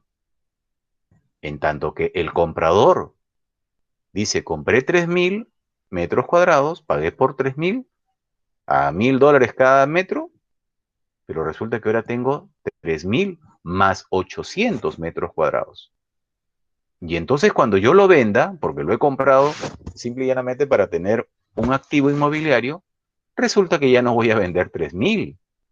Entonces el particular lo que va a hacer es un saneamiento de terreno, una rectificación de área, va a realizar plano de memoria descriptiva, plano de ubicación, va a realizar un estudio en la municipalidad, etcétera, etcétera, y va a decir, esto merece una rectificación de área. No es 3.000, sino 3.800. Y esa rectificación de área lo puede realizar mediante pequeños procesos entre municipales, entre notariales, y si el caso se complica, finalmente puede ser un no contencioso en la vía judicial, con edictos en el diario El Peruano, en el diario de la región. Finalmente nadie se opone y al final el señor obtiene una resolución que dice: ordénese que el terreno se inscriba por 3.800. Y el señor, después de aquí a 2 años, vende el terreno por 3.800. Entonces lo que dice Fanny es correcto. La palabra saneamiento no solamente implica cotejar un papelito con otro. No. El saneamiento es una actividad, yo diría, mediano superior. Mediano superior. En complejidad y en ahondamiento de lo que es propiamente la verdad normativa, la verdad administrativa y la verdad registral. Si junto todos estos componentes, en realidad voy a tener ¿qué cosa? Un diagnóstico totalmente serio, totalmente ordenado, coherente. ¿Mm? Y cuando tenga eso, voy a tener claro que ese inmueble está a nombre de mi entidad, por el área de vida, inscrita en la municipalidad, registrada en el SINAVIP, inscrita en registros públicos, reconocida como tal por otra entidad, en mi patrimonio interno, en mi registro de patrimonio interno, bien medido, con mi declaratoria de fábrica, con mis documentos municipales, etcétera, etcétera, etcétera. Entonces, eso es lo que me va a hacer valer. El Decreto Supremo 130/2001, que está medio desplumado, todavía por ahí nos sirve algo. No obstante que está desplumado, todavía nos sirve algo. Y eso implica que mediante un procedimiento administrativo sencillo, pero juntando todas las figuritas del álbum, yo puedo realizar ese procedimiento. Y entonces es bastante probable que si junto todos mis documentos, en registros públicos me admitan a inscripción favorable el saneamiento del inmueble. Dependiendo cuál es el tipo del problema. Independización, linderación, numeración, entre otros. Eso se llama saneamiento. Y el saneamiento supone que concurran varias especialidades. El ingeniero o el arquitecto en su oficio de saber medir y reconocer un tipo de bien. El administrativo en saber reconocer cuál es la documentación administrativa. El abogado en saber cuál es el procedimiento que tiene que hacer. Un procedimiento registral, un procedimiento judicial o un procedimiento notarial. O una cosa que va seguida de otra. Entonces junto varias áreas. Y conforme a eso voy haciendo ¿qué cosa? Una reconstrucción ordenada de lo que debió ser en el tiempo. Uno tras otro, poco a poco. Bueno, señoras y señores, eso es el saneamiento. ¿Ok? No es de un día para otro el saneamiento. Y cada problema, tengan la plena seguridad, que es distinto del otro. Lo que pasa es que el problema del Ministerio de Educación puede parecerse a algo del Ministerio de Transportes. Los problemas de saneamiento de la red de salud se pueden parecer un poquito a las redes hospitalarias del MINSA y de repente un poquito a la red educativa del MINEDU. Son problemas parecidos, pero al final de cuentas son problemas totalmente individuales, muy, muy acotados. No sé si satisfice o absolví más o menos de manera esquemática la pregunta, estimada Fanny. Dígalo. Ah, sí, pero claro, sí, pero en parte, porque también hay más supuestos de que el terreno no se inscribe correctamente, ¿no? También porque he visto, aún así es que han estado inscritos, ha estado superpuesto, los linderos no coinciden, bueno, Claro, etcétera, ¿no? claro, ya son problemas mucho más complejos de campo, ¿no? Sí, exacto. Así es. Perfecto, Fanny. Muy amable, gracias. Listo. ¿Alguien que formule alguna otra pregunta? Las preguntas son el incienso para darle matiz a un aula virtual, amigos, amigas. Así que estamos a la orden. Profesor, buenas noches. Buenas noches. Le saluda María Neque, trabajo en la oficina registral de Chiclayo y mi duda o mi pregunta es respecto a un argumento que sacaron en una resolución de parte de la SBN, que es la resolución 002-2019, en el fundamento 29, en la cual señala que se debe presentar al registro para la inscripción vía saneamiento físico legal, no solamente la declaración jurada, sino también los documentos de fecha cierta. Ahora, el tema es de que a nivel registral, el tribunal registral vía acuerdo plenario no es un precedente de observancia obligatoria, sino vía acuerdo plenario ha señalado que lo que se ha modificado vía el decreto legislativo 1358 son el contenido de las declaraciones juradas, en donde se tiene que indicar la fecha cierta, el nombre del transferente, quién hizo la transferencia y con qué tipo de documento se hizo. Entonces, siendo ambas entidades parte del Estado y siendo la SBN una entidad especializada, ¿qué norma, cómo se interpretaría esto? Porque en realidad son cuestiones o son requisitos totalmente distintos. Por una parte, la SBN dice, ¿sabes qué? Se tiene que presentar el título comprobatorio, el documento de fecha cierta. Sin embargo, el registro público, a través de este acuerdo plenario, dice, no, solamente tienes que presentarme la declaración jurada indicándome estas cuestiones, nada más. No sé cuál es su opinión, me gustaría saber su opinión porque nosotros estamos en el tema de calificación y si bien es cierto, el acuerdo no es vinculante para la calificación, en tanto no sea precedente, yo sinceramente prácticamente estoy en el limbo, no sé cuál es el criterio o en base a qué se ha tomado esto, porque si uno lee la 1358 señala que efectivamente que la entidad cuente con títulos comprobatorios de dominio. Me gustaría saber su opinión. Gracias. ¿Su nombre nuevamente, por favor? María Eneque. María Eneque. Ajá. ¿Usted trabaja con la doctora Peti Collao? Claro, ella es ahora la jefa zonal. Sí, Ok, así. perfecto. Muy bien, María. A ver, María. Lo que usted señala en realidad tiene mucho que ver con lo que dijimos al inicio. Las reglas de juego del ordenamiento jurídico, y ahí, con el perdón de mis compañeros en el aula virtual, ahí tendríamos que elevar un poquito ya el lenguaje, porque el ordenamiento jurídico,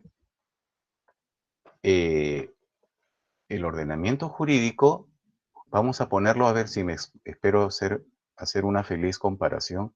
El ordenamiento jurídico es así también como el mundo de la ciencia médica o de la ciencia farmacéutica. Es decir, el ordenamiento jurídico produce ¿qué cosa? Todos los días normas legales.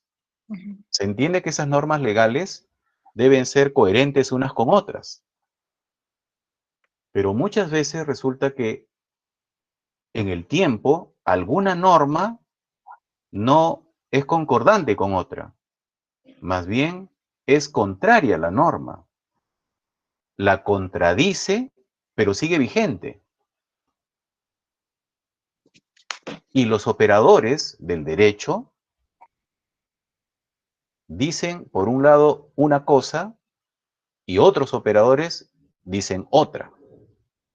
Entonces viene el aplicador de la norma. Lo que María nos señala en realidad es un problema de decir, no lo ha dicho ella así, pero yo lo pongo en una frase muy sencilla, ¿a quién le hago caso? ¿A A o a B?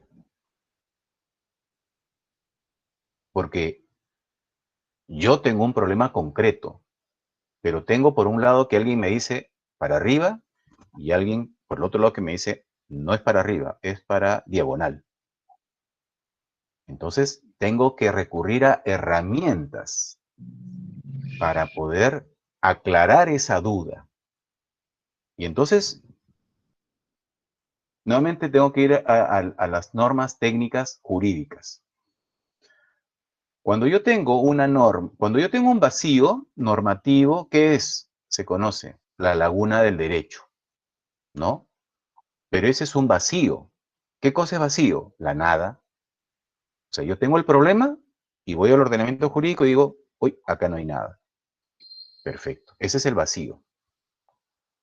Tengo un problema que se ha resuelto de manera similar y el problema que tengo es similar al problema de antes. Aplico la analogía, ¿no es cierto? Digo, pero si esta situación ocurrió así y se aplicó la norma y este problema que tengo hoy se parece bastante al problema de ayer y la norma también se le parece, entonces aplico a igual razón, igual derecho. Analogía, correcto. Pero en ocasiones tengo que en el ordenamiento normativo hay normas contradictorias o productos normativos contradictorios, donde uno me dice anda al norte y el otro, por el mismo problema, me dice anda al sur. Y yo estoy en el medio y digo, ¿a quién le hago caso? ¿Me voy al norte o me voy al sur? Para dilucidar esos problemas, esas patologías del ordenamiento jurídico, entonces tengo que recurrir a elementos.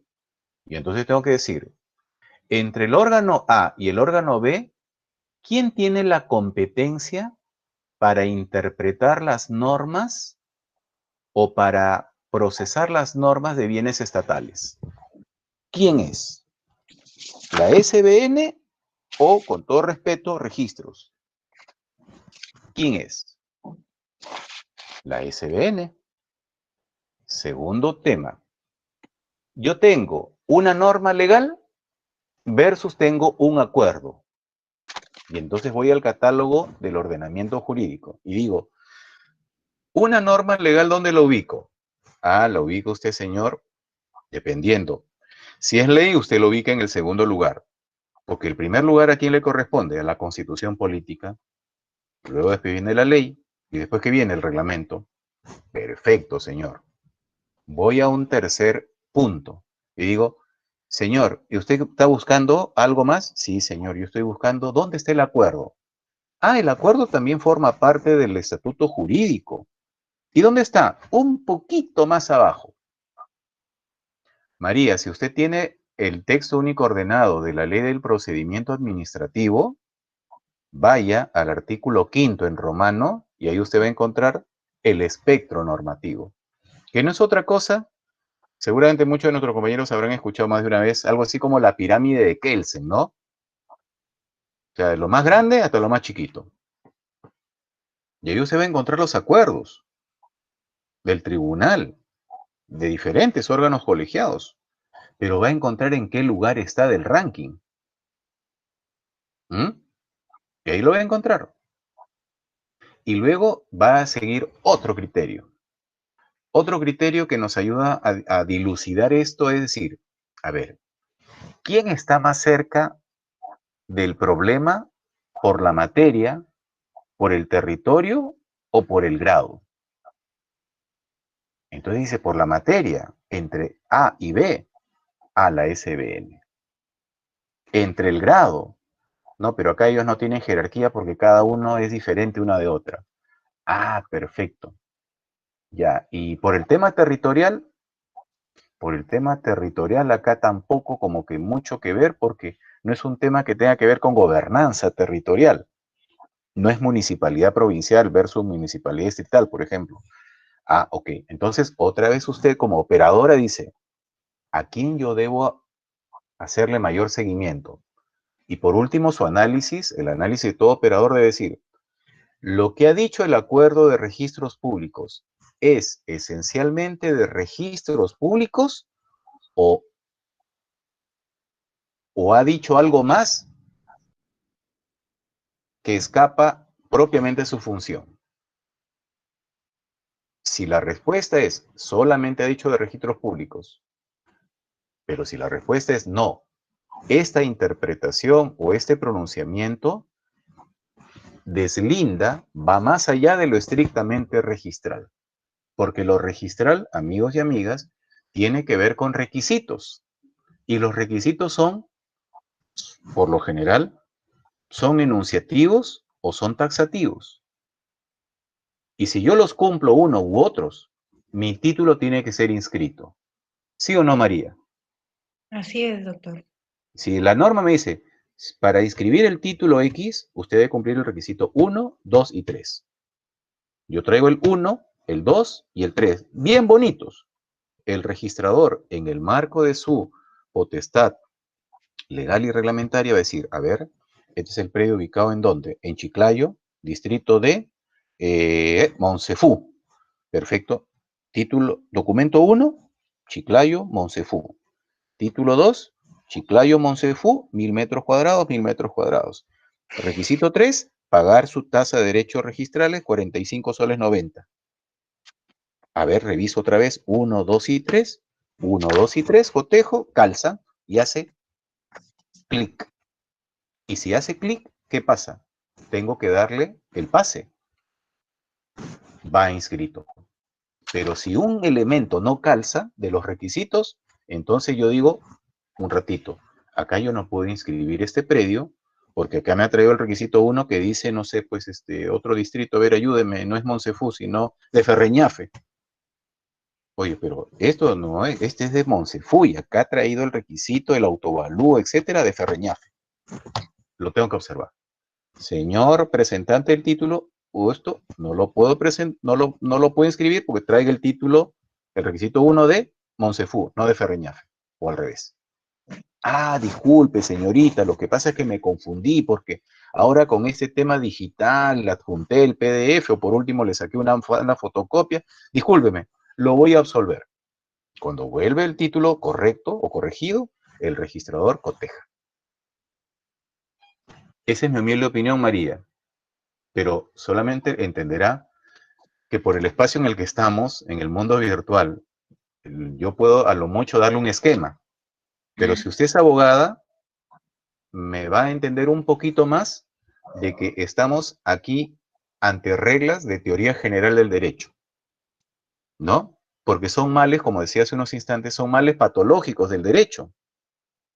¿Mm? El derecho todos los días produce normas, el ordenamiento produce normas todos los días. ¿Acaso usted cree que la norma del año 1995 ha tenido en consideración, perdón, la norma de hoy, ha tenido en consideración la norma similar del año 95? No necesariamente. Y usted aplicaba hasta antes de ayer la norma de 1995. Dice, ¿y ahora qué hago? Uy, ley con ley. Perfecto. ¿Qué hago? Tengo que utilizar criterios jurídicos. Ley posterior deroga a ley anterior, porque están hablando de la misma norma. Ah, correcto. Ley especial deroga a ley general. Ese es otro criterio jurídico. Perfecto. Por la materia. Esta ley regula la materia A mayúscula, y esta es la ley A minúscula. A mayúscula es más que A minúscula. Entonces usted hace un cotejo y dice, tengo que hacerle caso a la ley de ahora. Pero si todo es al revés, usted dice, la ley de antes sigue valiendo y prepondera respecto de la ley de ayer o de hoy. Pero no es un tema por mi solo gusto o por mi sola opción así aleatoria, sino en esa clase de problemas, el operador jurídico, juez, notario, registrador de tribunal administrativo, tiene que hacer ¿qué cosa? Interpretar, pero con bases, con elementos. La vacuna que va a salir, esperemos, el otro año, ¿por cuántos protocolos está pasando? ¿Por 3 fases o no? Fase 1, fase 2, fase 3. Ahora están poniéndolo en diferentes personas, de diferentes tipologías humanas, razas, edades, características, etcétera, etcétera. ¿Para qué? Para que todos reaccionen ante lo mismo, pero de repente de manera o igual, o similar, o muy diferente. A mí, la vacuna me hace cosquillas. Al otro señor le origina una alergia. Al otro señor le origina una gripe. Al otro señor le sale puntitos en la nariz. Al otro señor, nada. Y así sucesivamente. Pero es la misma medicina. Pero son los seres humanos los que somos diferentes. El ordenamiento jurídico también es así, amigos, amigas. Las normas pueden ser iguales, pero los supuestos de hecho pueden ser diferentes. O los supuestos de hecho pueden ser bien similares, pero las normas están redactadas de manera diferente. Y entonces el operador tiene que optar por una correcta interpretación de la ley. Y eso es un ejercicio un poquito más elevado. Y ese es el reto de todos los que aplicamos normas. Porque tenemos que aplicarlas con ciertas reglas de juego. Si no, todos haríamos normas todos los días, pues, ¿no? Y el derecho es una ciencia social, ¿no? Y como ciencia obedece a principios, lineamientos, características y órdenes. Eso es propio de toda ciencia, sea jurídica o sea de una ciencia natural como es la medicina, como es la ingeniería. Amigos, amigas, vamos a hacer un alto, ¿correcto? Volvemos en unos 10 minutos aproximadamente, no se vayan a otro lugar, a otro distrito, a otra clase, no se metan a otro, no se inscriban a otro curso, por favor. Volvemos en unos 10 minutos. ¿Les parece bien? ¿Sí? Regresamos entonces, son las 8:15. 8:25 nos volvemos a reagrupar aquí en el aula virtual. Muchas gracias, ¿ah? Estamos en contacto. Gracias.